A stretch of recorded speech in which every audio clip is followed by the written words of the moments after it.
Hey, hello, and welcome to Prime Code Media. In this video, I'll be discussing the Bootstrap Alerts.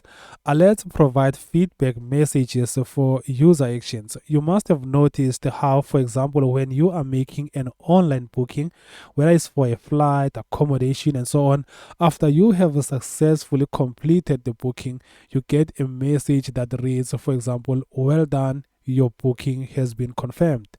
Now that is an example of an alert, and that is what I'll be discussing in this video. To start things off, the documentation says alerts are available for any length of text as well as an optional close button. The documentation goes on to say for proper styling, use one of the 8 required contextual classes, for example, alert class. Now, these are examples of these alerts with different contextual classes used on them. And here's an example of that code right here. So first you'll add a div, and then this div will have a class, and then the class will be that of alert, and then you'll use a contextual class to style it. Here, for example, alert primary. And important also is to ensure that you set the role to alert. Now let's put this into practice. Inside my code editor, I am also going to add an alert. First, I'm adding a div, and then I'm going to give this div a class. So the class is that of alert, and then I'm going to use a contextual class to style it. Let me try alert primary. Okay. And then again, I need to make sure that I set the role to alert. Alert like so, and then inside here the message will read, let's see, okay, your profile has been successfully updated. Your profile has been successfully updated, and that's our alert. Now let me save, and let's go check inside our browser if we've managed to successfully add this alert. Let me refresh. Let's see if we have an alert right here. There we go. We have managed to add an alert. Now, as you can see at the moment, this alert is blue, and this is because of the contextual class that we used, and this is the alert primary. We can change this. So for example, to change this, all we need to do is just to come here. We can replace primary with, for example, success, like so. Let's go check it out once again and see how it looks. That is if we have successfully managed to change the styling of our alert. And there we go, we've managed to change the styling by just simply replacing primary with success.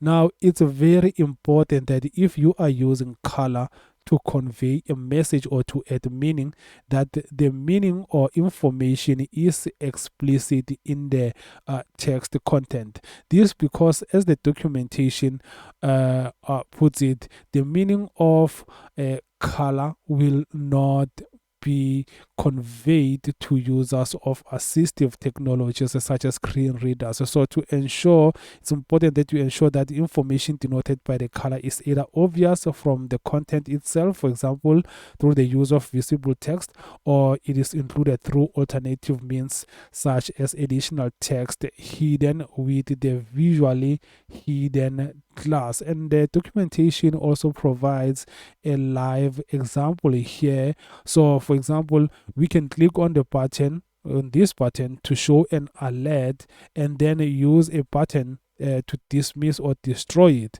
So for example, if I click here, you'll see here is an alert, and then I can just come here and click to dismiss this alert. And for this trigger, they have used a JavaScript. So for here is that example of the code that has been used for this one. Now moving along, Bootstrap allows us to use the alert link utility class to quickly provide matching colored links within any alert. For example, as you can see here, this alert has this clickable text here. The entire alert is not clickable. For example, when you hover over here, these words here are not clickable. It is only these words here. In our case, let's say, for example, as you can see, the alert reads your profile has been successfully updated. Let's say, for example, I want to enable the user to click on a word inside this alert to be taken directly to this profile which has been successfully updated. So I don't want the user to exit and go and look for this updated profile elsewhere. I want them to directly from this alert to be able to click and access that profile. I can do that. And in order to do that, the documentation says we need to use what? The alert link utility class. Let's see an example of the code. So what we will do is that we will add an anchor tag, and then we'll put in the word that we want to turn into a link inside this anchor element. Let's put this into practice. Inside my code editor here, I am going to turn this word profile into a clickable link. So the first thing that I am going to do is that I'm going to add an anchor element like so.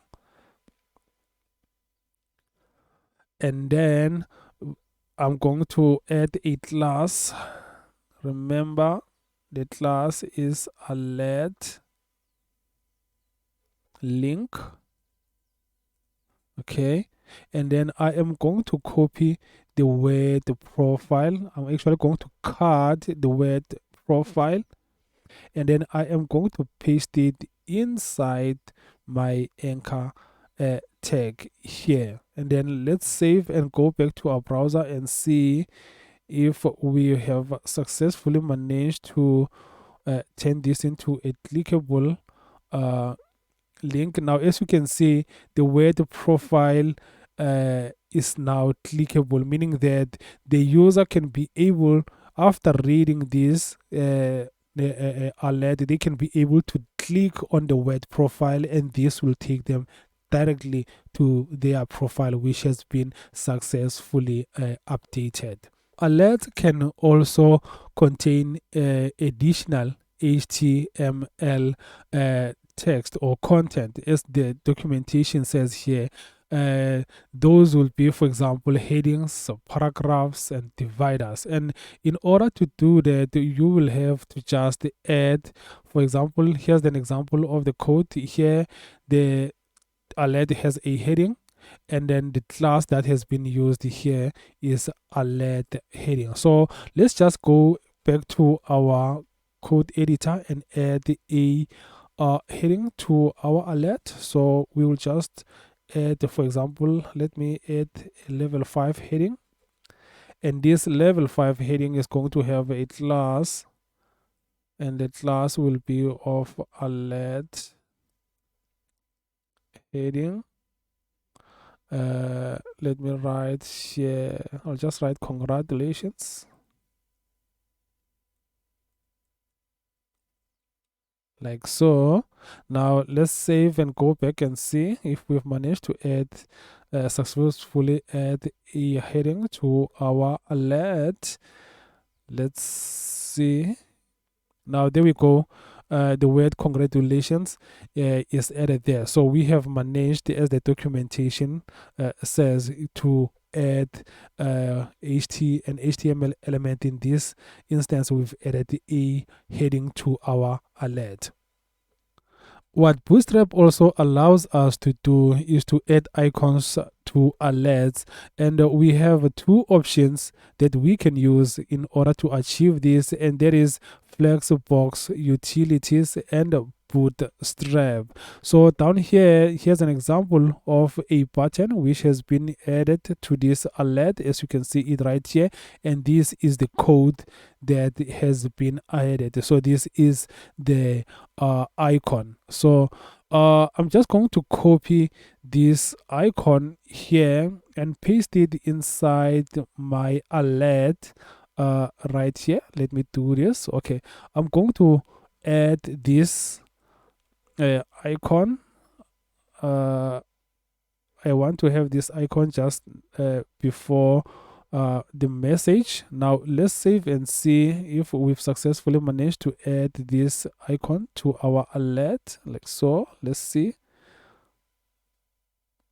Now, as you can see, now our message or our alert has an icon, and we have the option. If this is not the type of icon that we want to use, we can, for example, as the documentation says to us that we have options, we can, for example, come here on Bootstrap icons and search for our preferred icon. Let's say, for example, we want to use a thumbnail. Let's type thumb. Let's say, okay, for example, we want to use a thumbs up as an icon for our alert, and then what we will just have to do is to copy this HTML code here. And let me go back to my code editor. So I'm going to delete this one here and then replace it like so. So I'm just going to save. Let's go back to our code editor and then refresh to see if we have managed to successfully replace that icon. Now, as you can see, we have managed to remove that or replace that icon that we used initially with this new icon of a thumbnail. And this is how you can be able to add icons to your alert. Now, finally, using Bootstrap, you can give the user options to dismiss an alert. You can be able to make it possible for users if they want to dismiss an alert, and the documentation explains how we can do that. Now, if we scroll down here, you'll see that the documentation says first you need to be sure that you have loaded the alert plugin or the compiled Bootstrap JavaScript, which we have done right here. Now, moving on, secondly, it says add a close button and the alert dismissible class, which adds extra padding to the right of the alert.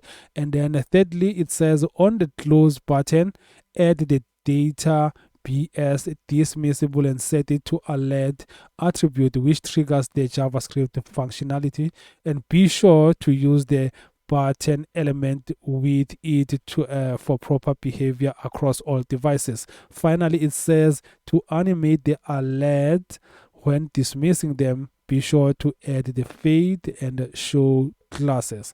Now let's put this into practice. So we want to the user to be able to dismiss this alert. At the moment, there's no way of dismissing this alert, so we want our user to be able to dismiss this alert. So what we are going to do, as taking it from this example, we are only just going to copy this button. This is just what we need.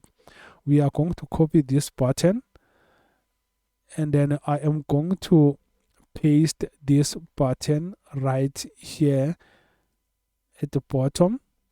Now let's go back to our browser, save, and see if we've successfully managed to add that button. Now, as you can see, the button at the moment is here.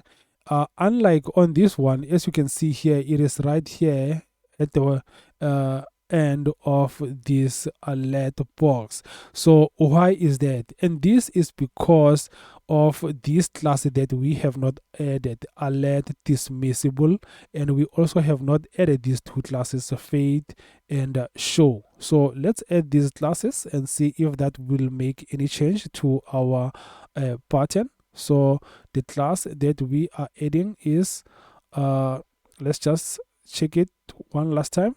It's alert dismissible first. Okay, alert dismissible. The other class is fade, and then the other one is show. Now let's save, go back to the browser and see if that fixes our problem. Let me refresh like so. Now there we go, we've managed to fix that. Now our button is right where it is supposed to be, and we have managed to do that by adding that button and these classes up here, the alert dismissible as well as the fade and show classes. And by so doing, we have successfully managed to make sure that the user is able to dismiss this alert if they want to. For example, when I come here and click on this button, the alert has disappeared, and then I refresh, you'll see that it returns, and then I click, it disappears, I refresh, and then it reappears. So by so doing, which means that we have successfully been successfully able to make our alert dismissible. So that's it, folks, about alerts. To explore this topic further, please check out the documentation. There's still a lot that we have not touched on. I only focused on the basics when it comes to alerts. Thank you so much for watching. Till we code again next time. Take care. Bye.